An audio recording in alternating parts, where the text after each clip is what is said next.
भारत माता की, भारत माता की। तेलंगाना की गवर्नर तमिलसाई सौंदरराजन जी, केंद्रीय मंत्रिमंडल के मेरे साथी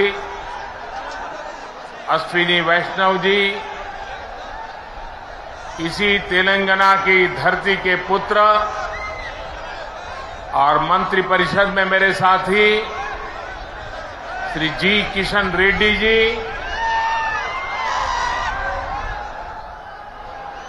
बहुत बड़ी संख्या में आए हुए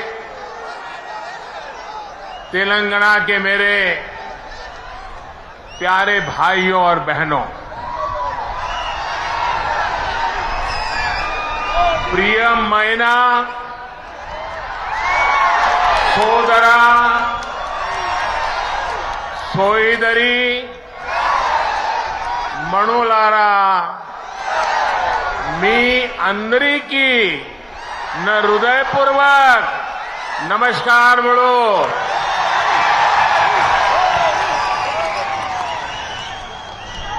महान क्रांतिकारियों की धरती तेलंगाना को मेरा शत शत प्रणाम। आज मुझे तेलंगाना के विकास को और गति देने का पुनः सौभाग्य मिला। थोड़ी देर पहले ही तेलंगाना आंध्र प्रदेश को जोड़ने वाली एक और वंदे भारत ट्रेन को हरी झंडी दिखाई गई है। ये आधुनिक ट्रेन अब भाग्यलक्ष्मी मंदिर के शहर को भगवान श्री वेंकटेश्वर धाम तिरुपति से जोड़ेगी। यानी एक प्रकार से ये वंदे भारत एक्सप्रेस आस्था, आधुनिकता, टेक्नोलॉजी और टूरिज्म को कनेक्ट करने वाली है। इसके साथ ही आज यहां 11,000 करोड़ रुपए से अधिक के प्रोजेक्ट्स का लोकार्पण और शिलान्यास हुआ है। ये तेलंगाना की रेल और रोड कनेक्टिविटी से जुड़े प्रोजेक्ट्स हैं, हेल्थ इंफ्रास्ट्रक्चर से जुड़े प्रोजेक्ट्स हैं। मैं विकास के इन सभी प्रोजेक्ट्स के लिए आपको, तेलंगाना की जनता को बहुत बहुत बधाई देता हूं, शुभकामनाएं देता हूं। साथियों, तेलंगाना को अलग राज्य बने करीब करीब उतना ही समय हुआ है जितने दिन केंद्र में एनडीए की सरकार को हुए हैं। तेलंगाना के निर्माण में, तेलंगाना के गठन में जिन सामान्य नागरिकों ने, यहां की जनता जनार्दन ने योगदान दिया है, मैं आज फिर एक बार कोटि कोटि जनों को आदरपूर्वक नमन करता हूं। तेलंगाना के विकास को लेकर, तेलंगाना के लोगों के विकास को लेकर जो सपना आपने देखा था, तेलंगाना के नागरिकों ने देखा था, उसे पूरा करना केंद्र की एनडीए सरकार अपना कर्तव्य समझती है। हम सबका साथ, सबका विकास, सबका विश्वास, सबका प्रयास के मंत्र को लेकर के आगे बढ़ रहे हैं। हमने पूरा प्रयास किया है कि भारत के विकास का जो नया मॉडल बीते 9 वर्षों में विकसित हुआ है, उसका लाभ तेलंगाना को भी ज्यादा से ज्यादा मिले। इसका एक उदाहरण हमारे शहरों का विकास है। बीते 9 वर्षों में हैदराबाद में ही करीब 70 किलोमीटर का मेट्रो नेटवर्क बनाया गया है। Hyderabad multi modal transport system MMTS project पर भी इस दौरान तेजी से काम हुआ है। आज भी यहां 13 एमएमटीएस सर्विस शुरू हुई है। एमएमटीएस का तेजी से विस्तार हो, इसके लिए इस वर्ष के केंद्र सरकार के बजट में तेलंगाना के लिए 600 करोड़ रुपए रखे गए हैं। इससे हैदराबाद, सिकंदराबाद सहित आसपास के जिलों के लाखों साथियों की सुविधा और बढ़ेगी। इससे नए बिजनेस हब बनेंगे, नए इलाकों में इन्वेस्टमेंट होना शुरू होगा। साथियों, 100 साल में आई सबसे बड़ी गंभीर महामारी और 2 देशों के युद्ध के बीच आज दुनिया भर की अर्थव्यवस्थाओं में बहुत तेज गति से उतार चढ़ाव हो रहा है। इस अनिश्चितता के बीच भारत दुनिया के उन देशों में से एक है जो अपने इंफ्रास्ट्रक्चर को आधुनिक बनाने के लिए रिकॉर्ड निवेश कर रहा है। इस साल के बजट में भी 10 लाख करोड़ रुपए आधुनिक इंफ्रा के लिए अलॉट किए गए हैं। आज का नया भारत, 21वीं सदी का नया भारत तेजी से देश के कोने कोने में मॉडर्न इंफ्रा बना रहा है। तेलंगाना में भी बीते 9 वर्षों में रेलवे बजट में लगभग 17 गुना की वृद्धि की गई है। अभी अश्विनी जी आंकड़ा दे रहे थे। इससे नई रेल लाइन बिछाने का काम हो, रेल लाइनों की डबलिंग का काम हो या फिर इलेक्ट्रिफिकेशन का काम हो, सभी कुछ रिकॉर्ड तेजी से हुआ है। आज जिस सिकंदराबाद और महबूबनगर के बीच रेल लाइन की डबलिंग का काम पूरा हुआ है, वो इसी का उदाहरण है।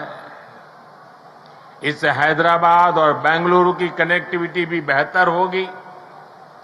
देश भर के बड़े रेलवे स्टेशनों को आधुनिक बनाने का जो अभियान शुरू हुआ है, उसका लाभ भी तेलंगाना को मिल रहा है। सिकंदराबाद रेलवे स्टेशन का विकास भी इसी अभियान का हिस्सा है। साथियों, रेलवे के साथ ही केंद्र सरकार द्वारा तेलंगाना में हाईवे का नेटवर्क भी तेज गति से विकसित किया जा रहा है। आज 4 हाईवे प्रोजेक्ट का शिलान्यास यहां हुआ है। 2300 करोड़ की लागत से अक्कलकोट कर्नूल सेक्शन को हो, 1300 करोड़ की लागत से महबूबनगर चिंचोली सेक्शन का काम हो, करीब 900 करोड़ रुपए की लागत से कलवाकुर्ती कोल्हापुर हाईवे का काम हो, 2700 करोड़ की लागत से खम्मम देवरापल्ली सेक्शन का काम हो। केंद्र सरकार तेलंगाना में आधुनिक नेशनल हाईवे निर्माण के लिए पूरी शक्ति से जुटी है। केंद्र सरकार के निरंतर प्रयास की वजह से आज तेलंगाना में नेशनल हाईवे की लंबाई दोगुनी हो चुकी है। साल 2014 में जब तेलंगाना का निर्माण हुआ था तब यहां 2500 किलोमीटर के आसपास नेशनल हाईवे थे। आज तेलंगाना में नेशनल हाईवे की लंबाई बढ़कर के 5000 किलोमीटर पहुंच गई है। इन वर्षों में केंद्र सरकार ने तेलंगाना में नेशनल हाईवे बनाने के लिए करीब करीब 35,000 करोड़ रुपए खर्च किए हैं। इस समय भी तेलंगाना में 60,000 करोड़ रुपए के रोड प्रोजेक्ट्स पर काम चल रहा है। इसमें game changer Hyderabad ring road का प्रोजेक्ट भी शामिल है। साथियों, केंद्र सरकार तेलंगाना में इंडस्ट्री और खेती दोनों के विकास पर बल दे रही है।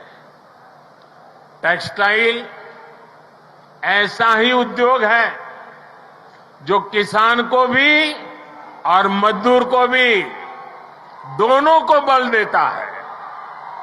हमारी सरकार ने देश भर में 7 मेगा टेक्सटाइल पार्क बनाना तय किया है। इनमें से एक मेगा टेक्सटाइल पार्क तेलंगाना में भी बनेगा। इससे युवाओं के लिए नए रोजगार का निर्माण होगा। रोजगार के साथ साथ तेलंगाना में शिक्षा और स्वास्थ्य पर भी केंद्र सरकार बहुत निवेश कर रही है। तेलंगाना को अपना एम्स देने का सौभाग्य हमारी सरकार को मिला है। एम्स बीबी नगर से जुड़ी अलग अलग सुविधाओं के लिए भी आज काम शुरू हुए हैं। आज के ये प्रोजेक्ट तेलंगाना में ease of travel, ease of living और ईज ऑफ डूइंग बिजनेस तीनों को बढ़ाएंगे। हालांकि साथियों, केंद्र सरकार की इन कोशिशों के बीच मुझे एक बात के लिए बहुत पीड़ा है, बहुत दुख होता है, दर्द होता है। केंद्र के ज्यादातर प्रोजेक्ट्स में राज्य सरकार से सहयोग न मिलने के कारण हर प्रोजेक्ट में देरी हो रही है, विलंब हो रहा है। इससे नुकसान तेलंगाना के लोगों का, आप लोगों का हो रहा है। मेरा राज्य सरकार से आग्रह है कि वो विकास से जुड़े कार्यों में कोई बाधा न आने दे, विकास के कार्यों में तेजी लाए। भाइयों और बहनों, आज के नए भारत में देशवासियों की आशाएं, आकांक्षाएं, उनके सपने पूरे करना हमारी सरकार की प्राथमिकता है। हम दिन रात मेहनत करके इसी कोशिश में जुटे हैं, लेकिन कुछ मुट्ठी भर लोग विकास के इन कार्यों से बहुत बौखलाए हुए हैं। ऐसे लोग जो परिवारवाद, भाई भतीजावाद और भ्रष्टाचार को पोषित करते रहे, उन्हें ईमानदारी से काम करने वालों से परेशानी हो रही है। ऐसे लोगों को देश के हित से, समाज के भले से कोई लेना देना नहीं है। ये लोग सिर्फ और सिर्फ अपने कुनबे को फलता फूलता देखना पसंद करते हैं। हर प्रोजेक्ट में, हर इन्वेस्टमेंट में ये लोग अपने परिवार का स्वार्थ देखते हैं। तेलंगाना को ऐसे लोगों से बहुत सतर्क रहना जरूरी है। भाइयों और बहनों, भ्रष्टाचार और परिवारवाद एक दूसरे से अलग नहीं है। जहां परिवारवाद और भाई भतीजावाद होता है, वहीं से हर प्रकार का करप्शन फलना फूलना शुरू हो जाता है। परिवारवाद, वंशवाद का मूल मंत्र ही सब चीजों को कंट्रोल करना होता है। परिवारवादी हर व्यवस्था पर अपना कंट्रोल रखना चाहते हैं। उन्हें ये बिल्कुल पसंद नहीं आता कि कोई उनके कंट्रोल को चैलेंज करे। आपको मैं एक उदाहरण देता हूं। आज केंद्र सरकार ने डायरेक्ट बेनिफिट ट्रांसफर डीबीटी व्यवस्था विकसित की है। आज किसानों को, विद्यार्थियों को, छोटे व्यापारियों को, छोटे कारोबारियों को आर्थिक मदद का पैसा सीधे उनके बैंक खाते में भेजा जाता है। हमने देश भर में डिजिटल पेमेंट की व्यवस्था बढ़ाई है। आखिर ये पहले क्यों नहीं हो पाता था? ये इसलिए नहीं हुआ क्योंकि परिवारवादी ताकतें व्यवस्था पर, सिस्टम पर अपना कंट्रोल छोड़ना नहीं चाहते थे। किस लाभार्थी को क्या लाभ मिले, कितना मिले, इसका नियंत्रण ये परिवारवादी अपने पास रखना चाहते हैं।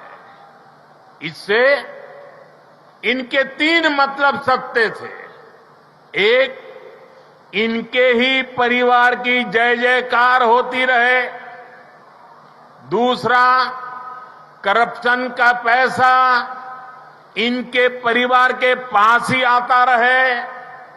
और तीसरा, जो पैसे गरीब के लिए भेजे जाते हैं, वो पैसे इनके भ्रष्ट इकोसिस्टम के अंदर बांटने के काम आ जाए। आज मोदी ने भ्रष्टाचार की इसलिए जड़ पर प्रहार कर दिया है। मुझे तेलंगाना के भाई बहन बताइए, आप जवाब देंगे? आप जवाब देंगे? भ्रष्टाचार के खिलाफ लड़ना चाहिए कि नहीं लड़ना चाहिए? भ्रष्टाचारियों के खिलाफ लड़ना चाहिए कि नहीं चाहिए? देश को भ्रष्टाचार से मुक्त करना चाहिए कि नहीं करना चाहिए? कितना ही बड़ा भ्रष्टाचारी हो, कानूनी कदम उठाने चाहिए कि नहीं उठाने चाहिए? भ्रष्टाचारियों के खिलाफ कानून को काम करने देना चाहिए कि नहीं करने देना चाहिए? और इसलिए ये लोग तिल मिलाए हुए हैं। बौखलाहट में कुछ भी किए जा रहे हैं। कुछ दिन पहले तो ऐसे कई राजनीतिक दल को अदालत में चले गए, कोर्ट के पास पहुंच गए थे कि हमें सुरक्षा दो। ये हमारे भ्रष्टाचार की किताबें कोई खोले नहीं, कोर्ट के पास गए। कोर्ट ने वहां भी उनको झटका दे दिया और क्या वापस भेज दिया। भाई और बहनों, जब सबका साथ, सबका विकास की भावना से काम होता है तो सच्चे अर्थों में लोकतंत्र मजबूत होता है। तब वंचितों, शोषितों, पीड़ितों को वरीयता मिलती है। और यही तो बाबा साहब आम्बेडकर का सपना था, यही तो संविधान की सच्ची भावना है। जब 2014 में केंद्र सरकार परिवार तंत्र की बेड़ियों से मुक्त हुई तो क्या परिणाम आया, ये पूरा देश देख रहा है। बीते 9 वर्षों में देश की 11 करोड़ माताओं, बहनों, बेटियों को इज्जतघर टॉयलेट की सुविधा मिली है। इसमें तेलंगाना के भी 30 लाख से अधिक परिवारों की माताएं, बहनों को भी ये व्यवस्था मिली है। बीते 9 वर्षों में देश में 9 करोड़ से अधिक बहनों, बेटियों को उज्ज्वला का मुफ्त गैस कनेक्शन मिला है। तेलंगाना के 11 लाख से अधिक गरीब परिवारों को भी इसका लाभ मिला है। साथियों, परिवार तंत्र तेलंगाना सहित देश के करोड़ों गरीब साथियों से उनका राशन भी लूट लेता था।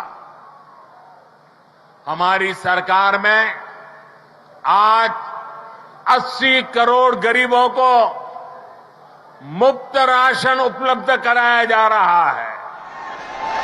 इससे तेलंगाना के भी लाखों गरीबों की भी बहुत मदद हुई है। हमारी सरकार की नीतियों की वजह से तेलंगाना के लाखों गरीब साथियों को 5 लाख रुपए तक के मुफ्त इलाज की सुविधा मिली है। तेलंगाना के 1 करोड़ परिवारों का पहली बार जनधन बैंक खाता खुला है।